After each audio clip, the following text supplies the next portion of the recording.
I had been camping alone for years. I thought I knew every forest I walked through, every trail, every stream, every tree. I had always trusted myself to stay safe, never worried. Not until that night. The sun was setting as I arrived at a small clearing near a remote lake in northern Idaho. No other campers were around. The forest was quiet, too quiet. Perfect solitude, but heavy. Every sound seemed sharper, every shadow heavier. Something was off. I parked my car and stepped out, taking a deep breath of the cool forest air. Damp earth, pine, strong, overwhelming. The wind barely moved the leaves, yet the distant creek whispered faintly. Everything looked normal. Everything felt calm, but the silence had weight. I set up my tent carefully, hammering each stake into the soft earth, checking every corner, making sure the flaps were tight.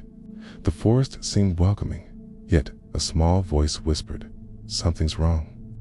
I ignored it, as I always had. I had been alone in forests darker than this, and I had always trusted myself. I gathered firewood, choosing dry sticks and branches from the ground. Every snap of a twig sounded unnaturally loud in the stillness. Shadows stretched as the sun sank, trees twisting into shapes that seemed alive. I built a fire and watched the flames leap into the night. Orange light illuminated the clearing, but beyond it, darkness waited. The lake reflected red and purple, and it should have been beautiful, peaceful even. But the forest felt as if it were holding its breath. I cooked a simple meal and sat by the fire, warmth on my hands, eyes scanning the tree line constantly. Nothing moved, yet I felt a presence, distant but attentive. Every few minutes, I glanced over my shoulder, even though I knew no one was there. The feeling grew heavier. I thought about crawling into my tent early, but I stayed longer, telling myself the fire would protect me, that the light would keep danger away. It was imagination, always imagination. The wind stilled completely. Leaves barely shivered. Even the lake's whispering slowed, and the small animals vanished. The forest held its breath, and I could feel it pressing in on me. Darkness became a black canvas. The fire flickered weakly. Shadows danced unnaturally, and trees twisted in impossible ways. Calm left me. Unease settled deep into my chest. I crawled into the tent and let the fire die down. Laying on my sleeping pad, expecting a few hours of sleep before dawn, but the silence had changed. It had weight. It pressed against the tent walls, aware. Every sound outside, the rustle of a leaf, the sigh of wind across the lake felt deliberate. Shadows moved with intent. I tried to close my eyes and tell myself it was normal, just a quiet night. I had done this before. I had always been alone, but this was different. A faint sound reached my ears, barely noticeable, like a twig snapping under a careful footstep. I froze. My heart skipped. My breath caught. I told myself it was an animal, maybe a deer, maybe a raccoon, but instinct screamed otherwise. It was deliberate. Watching, the forest had changed, and I was not alone. The footsteps came next, soft and measured, circling the perimeter of my tent. I held my breath, heart hammering. Every rustle, every scrape against the earth, every faint dragging sound seemed intentional, as though something was examining me, studying my presence. I could feel it moving closer, aware of every motion I made inside my tent, testing me. Hours passed like this. Snap, drag, step, pause. The forest became alive with menace. Shadows bent in impossible angles, and I could sense whispers brushing against my mind. Faint, unintelligible, deliberate. I dared not move. I dared not breathe too heavily. Every instinct screamed at me to run, but my body refused. Fear had me pinned.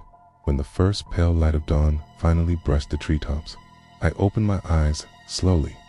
The clearing appeared calm, almost peaceful, yet the air remained thick, heavy with something unseen. My tent had been encircled by footprints, dragging marks along the earth. It's clear evidence that something had been deliberate, patient, and unrelenting. I realized then that I had survived not because of skill or preparation, but because it had allowed me to.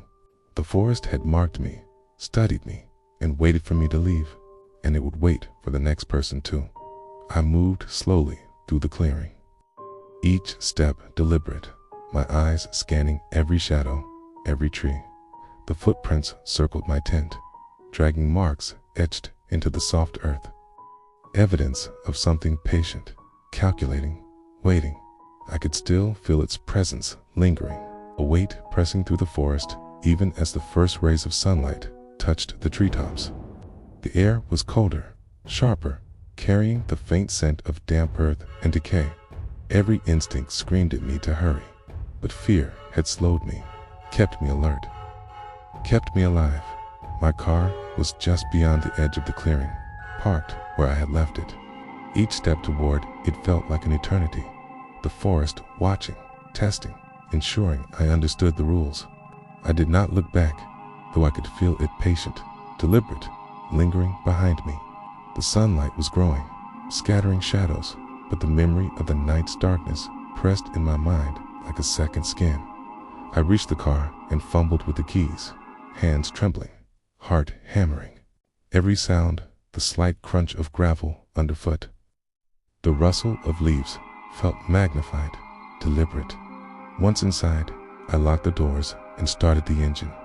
The car's vibrations felt like protection, yet I could not shake the feeling of being watched.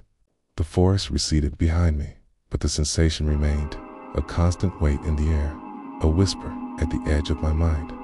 I drove slowly at first, not daring to accelerate until the clearing was far behind me, until the shadows of those trees, twisted and bending unnaturally, were no longer visible. Even now, weeks later, the memory is vivid. The sound of soft, measured footsteps circling my tent, dragging along the earth, metallic scraping against fabric, whispers brushing my mind. It all comes back as clearly as the night it happened. I have returned to forest scents, but I have never felt the same safety. The memory of that patient, deliberate presence has left a permanent mark.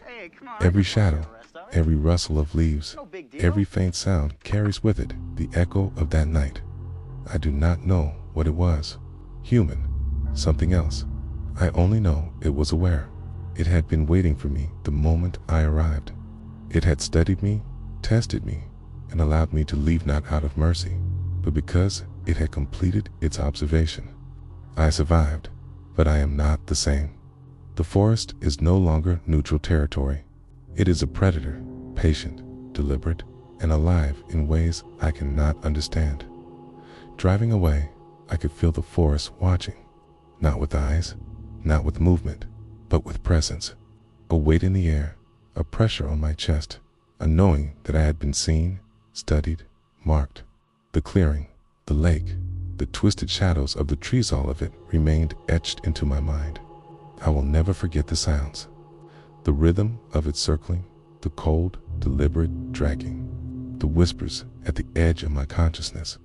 Even now, when I sleep, I hear faint echoes, snap, drag, step, pause, rustle, whisper. The forest's patience, its deliberate observation, remains with me.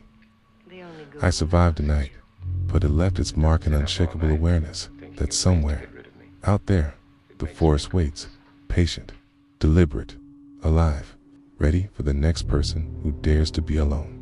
I survived, but I was changed forever. The forest had marked me.